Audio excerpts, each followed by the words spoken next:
반갑습니다, 형님들. 안녕하세요. 자, 오늘도 이제 해외 축구 A매치 국대 주간 이틀 차입니다. 오늘 이제 월드컵 유럽 예선 경기들밖에 없어요. 오늘 경기 결과 여하에 따라서 진출하는 팀이 나올 수도 있고 이미 당락이 결정된 팀들, 그런 팀들도 있는데, 저는 매번 유럽 축구를 다룰 때는 이제 국대는 이런 식으로 좀 티어 배치를 한다. 어제도 이런 것들 말씀드렸던 것 같고, 올해 펼쳐진 이런 3월, 6월, 9월, 10월 국대 주간에서의 모습들이라던가 그런 것들 데이터베이스로 삼아가지고 오늘도 이렇게 여러가지 또 준비해봤으니까요, 한번 말씀드려보도록 하겠습니다.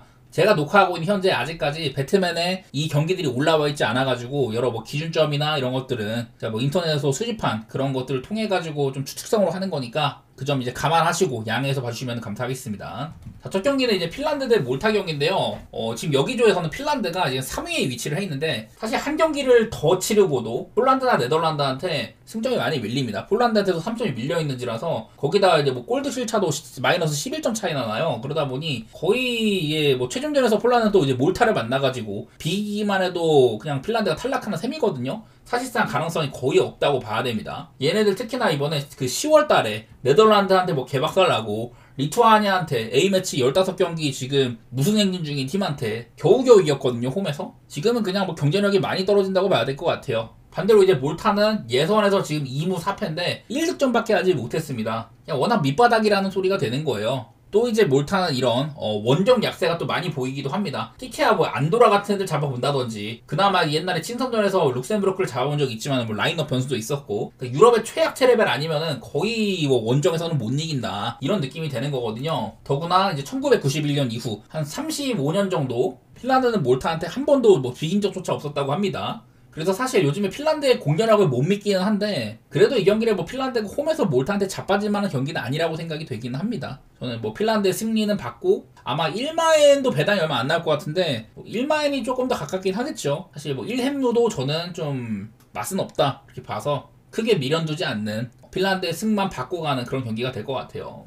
자, 다음은 크로아티아 대 페루제도입니다. 여기저선 아직 이제 크로아티아가 2경기나 덜 했는데 다른 팀이랑 격차가 많이 납니다. 오늘 경기에서 만약에 승리를 한다면은 마지막 경기가 이제 몬테네그로 원정인데, 거기서 한 10대 0으로 저도 진출이 거의 유력한 상황입니다. 이 경기에서 진출을 좀 사실상 확실시 하는 거를 좀 많이 원할 것 같은데, 이번 예선 기간 동안 1실점밖에 없었습니다. 크로아티아는 사실 크게 의심할 건 없는데, 다만 이제 9월달, 10월달 이 A매치 때 약팀들을 학살하는 맛이 조금 부족했던 것도 사실입니다. 이제 페루제도 원정 가서도 한번 1대 0으로 겨우겨우 이겼었고요. 체코랑은 비긴다든지 원정 가서. 직전 경기 때는 이제 지브롤터한테는 아예 라인업을 엄청 가볍게 나왔는데, 그때 이제 첫 골이 조금 늦게 터지는 바람에 마에네는 실패를 했었다. 한창 체코 7대 0으로 두들겨 패고 이럴 때보다는 지금 안정성이 살짝 떨어진 상태이긴 하지만은 어쨌든 양팀 간의 이런 격차는 무시할 수 없어요. 근데 이 페루제도가 사실은 못하는 팀이 아닙니다, 지금은요. 당장 이 체코를 승점 1점 차로 추격하고 있는 것도 그렇고, 바로 밑에 있는 몬테네그로는 직전 경기 때 4대 0으로 학살까지 했었습니다.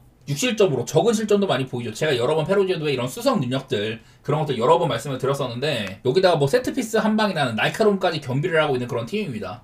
근데 오늘 이제 원정이잖아요. 얘네들이 이제 홈에서는 3승 1패였는데 원정에서는 1승 2패니까 사실 좀 맛은 떨어졌다고 봐야 되긴 합니다. 어쨌든 약간은 좀 무모해 보일지라도 저는 이 국가의 이름 대비 페루제도가 조금 버틸만은 한 것 같거든요. 아마 3프렌이나 2프렌 이렇게 줄 것 같은데, 혹시 3프렌의 배당이 1.7이 넘는다? 저는 그러면 3프렌을 좀 우선시할 것 같고, 좀 용기를 더 낸다면 사실 2프렌도 보고 싶긴 한데, 그거는 큰 의미는 없을 것 같아요. 어쨌든 크로아티아가 아주 편한 게임은 아닐 것이다, 그런 쪽으로 살피도록 하겠습니다. 자, 다음으로는 지브롤터 대 몬테네그로 한번 말씀드려볼게요. 둘 다 사실 동기부여는 없는데, 지브롤터가 홈이긴 하지만 A매치 전적이 너무 안 좋습니다. 단순하게 지브롤터는 지금 이렇습니다. A매치 11경기 동안 3무 8패 무승 중이고요, 8연패 중이기까지 합니다. 밑에 보면 산마리노라든지 안도라, 이런 유럽의 최약체급 아니면 잡기가 어렵고, 위급 팀들 상대로는 그나마 선전했던 게 24년 이때 당시 웨일즈가 유로 진출 실패를 하고 난 다음에 이때 홈에서 한번 비긴 적이 있었어요. 그래서 오늘 상대가 몬테네그로라고 할지라도 지브롤터가 선방할 가능성은 거의 없다고 봐야 되는데, 이 몬테네그로는 지금 원정에서 이 모양 이 꼴입니다. 9연패 중이거든요. 과연 몬테네그로 이런 안 좋은 행진이 지브롤터 정도의 약팀한테 한번 이길 수가 있냐. 얼마 전에 페루제도한테도 4대 0으로 닦이고 지금 되게 못하고 있거든요. 몇 번 이제 제가 크르스토비치 같은 애를 나와가지고 앞으로 미래를 짊어져야 된다, 그런 말씀 드렸지만은 아직은 좀 요원해 보이는 게 사실이에요. 맞대결상으로는 그래도 이렇게 몬테네그로가 한 3번 정도 전부 다 뭐 이겼다고는 하고 원정에서까지 이긴 적이 있었는데 요즘 워낙 못하고 있기도 합니다. 저는 이건 뭐 지브롤터의 프렌 보는 시각은 조금 별로라고 생각을 하고 그래도 몬테네그로가 이길 거는 같지만 이 역시 지브롤터의 뭐 득점 가능성은 저는 뭐 배제를 하는 편이기 때문에 네, 뭐 1햄무나 2햄무 그런 뭐 언더게임도 당연히 예상이 되고 몬테네그로의 뭐 똥게임 그런 거 한번 예측해 보겠습니다. 믿고 마헨을 갈 만한 팀은 아닌 것 같아요 지금은. 자, 다음은 룩셈부르크 대 독일입니다. 자, 독일이 아직 여기조에서도 조 1위를 확정짓지 못했어요. 2경기 남았는데 슬로바키아한테 한번 덜미를 잡히는 바람에 원정에서 그래서 좀 떨쳐내야 되는 그런 입장이거든요. 여전히 북아일랜드 역시 복병이 될 수도 있습니다. 그래서 여기 이제 2조에서 가장 핫발인 사전 전패인 룩셈부르크를 잡아야 됩니다. 룩셈부르크도 예전에는 한 5년 전쯤에는 뭐 네이션스리그 B까지 올라왔지만 지금은 완전 뭐 동네 북이 됐고요. 독일이 충분히 대승을 노릴 만한 상대예요. 일단 뭐 룩셈이 많이 내려온 점이나 한편으로 이제 독일이 좀 톱이 없는 거나 무시할라가 아직 좀 회복이 덜 돼가지고 빌드업까지는 좋은데 페너트레이션 과정에서 한 방을 좀 이제 뚫어줄 수 있는 그런 게 약간 모자란 면이 있기도 하죠. 최근에 득점들도 뭐 세트피스라던가 이런 뭐 뽀록골들 몇 번 있어가지고 독일에 대한 믿음이 아주 뭐 크진 않습니다만은 룩셈부르크가 약한 것도 맞기는 맞거든요. 맞대거 상으로는 이제 1939년 엄청 옛날이죠. 그때 뭐 한번 룩셈이 이겼던 적이 있다고 하는데 그 이후로는 가장 최근 맞대거 10월 달에는 홈에서 뭐 4대0으로 대파하기도 하고 보통 이렇게 학살하는 경우들이 많았다고 합니다. 독일이 아마 또 막 한 2마엔, 3마엔 이렇게 시작을 할 것 같은데 뭐가 됐건 간에 독일의 마헨 쪽으로 봐야 되는 건 맞아요. 아까 말씀드렸던 독일의 그런 리스크들을 생각한다면은 이마인이 좀 마일드해 보이긴 하지만 아마 배당이 얼마 안 나올 것 같고 어제 A매치에서도 쉽사리 마인이 잘 안 나왔거든요. 그래도 곧 죽어도 독일을 마인 사이드로 봐야 되는 경기는 맞긴 맞습니다.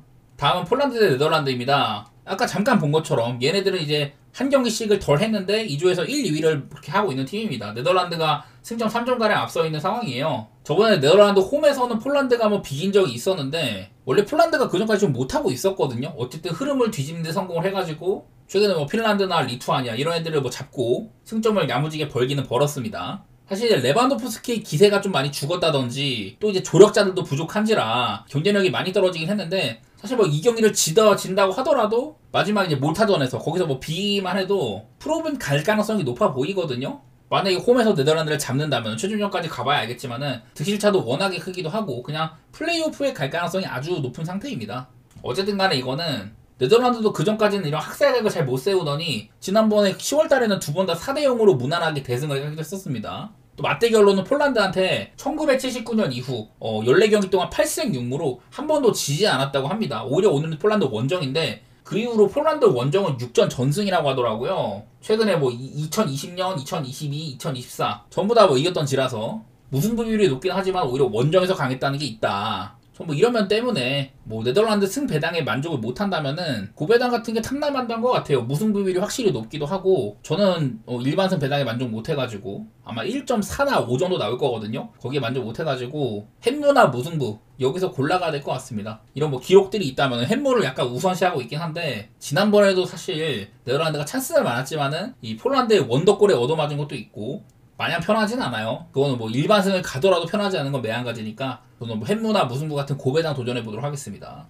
마지막으로 슬로바키아 대 이제 북아일랜드인데요. 저번에 이제 북아일랜드 원정 가가지고 슬로바키아가 한번 자빠졌었습니다. 저는 여러 차례 북아일랜드 이런 뭐 클럽 레벨이나 그런 것들 확실히 낮지만은 국가대표팀만큼은 레벨화가 상당하다. 이번에 네이션스리그 C에서는 그냥 C급 팀들 다 박살내고 B에 와서도 월드컵 예선에서조차 경쟁력이 많이 있잖아요. 이제 이번에 독일한테 두 번 다 뭐 석패한 거 말고는 슬로바키아나 룩셈부르크 뭐 잘 상대를 하면서 존재감을 각인시키고 있는 중입니다. 물론 이제 슬로바키아도 홈발이 좀 세긴 한데 뭔가 나는 배당으로는 이게 아마 북아일랜드 프렌이 좀 배당이 나올 것 같긴 하거든요. 1프렌 정도면은. 저는 매번 이 북아일랜드에 대한 칭찬을 엄청 많이 해왔었는데 그러면은 그냥 한번 북아일랜드 프렌 쪽으로 보고 싶습니다. 슬로바키아가 뭐 수비적으로 단단하고 인제드도 대부분 전방보다 후방에 있는 편이긴 하지만 그런 것들을 알고서라도 제가 직접 북아일랜드를 본 게 있기 때문에 그냥 한번 프렌 정도는 보고 싶긴 합니다. 자, 그래서 오늘 뭐 한 6경기 정도밖에 없지만 여러가지 뭐 기록들과 함께 최근에 뭐 분위기라든지 의외성 있는 팀들 이런 얘기도 좀 해봤던 것 같아요. 제가 좀 이제 고배당을 선호하는 면이 있다는 거 그런 점들도 좀 생각해 주시고 이제 여기서 마치도록 하겠습니다. 감사합니다.